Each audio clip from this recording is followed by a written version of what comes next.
نحمده ونصلي على رسوله الكريم أما بعد وقال الله تعالى أعوذ بالله من الشيطان الرجيم بسم الله الرحمن الرحيم إن الصلاة تنهى عن الفحشاء والمنکر.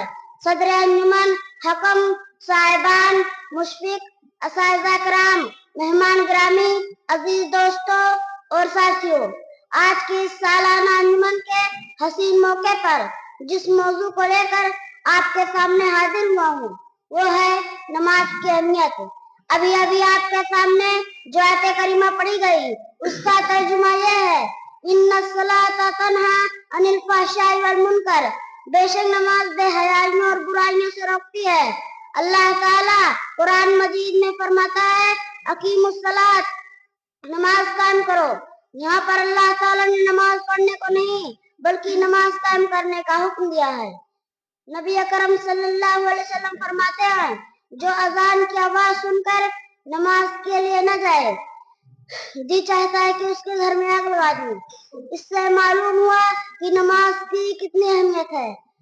نماز ارکان اسلام کا دوسرا بہت ہی اہم رکن ہے. اگر آپ کھڑے ہو کر نماز نہیں پڑھ سکتے تو بیٹھ کر پڑھ سکتے ہیں. اگر آپ بیٹھ کر نماز نہیں پڑھ سکتے تو لیٹ کر پڑھ سکتے ہیں. اگر آپ لیٹ کر نماز نہیں پڑھ سکتے تو اشارے سے پڑھ سکتے ہیں. اگر آپ ہل ڈل سکتے ہیں تو آپ پر نماز فرض ہے، اور اگر آپ ہل ڈل نہیں سکتے تو آپ پر نماز معاف ہے. چنانچہ ایک شاعر نے کیا خوب کہا ہے پہلی کچی تھی مسجدیں تو پکے تھے نمازی، پہلی کچی تھی مسجدیں تو پکے تھے نمازی، آج پکی ہے مسجدیں تو کچے ہیں نمازی. میرے بھائیو، آج زمانہ الٹا ہو گیا ہے کہ پہلی مسجدیں مٹی کی یعنی کچی ہوتی تھی تو اس وقت کے نمازی بڑے پکے ہوتے تھے، اور آج مسجدیں پکی ہو گئی تو اس وقت کے نمازی بڑے کچے ہو گئے. میرے اسلامی بھائیو، نماز ایسا تحفہ ہے جس کو اللہ نے نبی اکرم صلی اللہ علیہ وسلم کو اپنے پاس بلا کر دیا.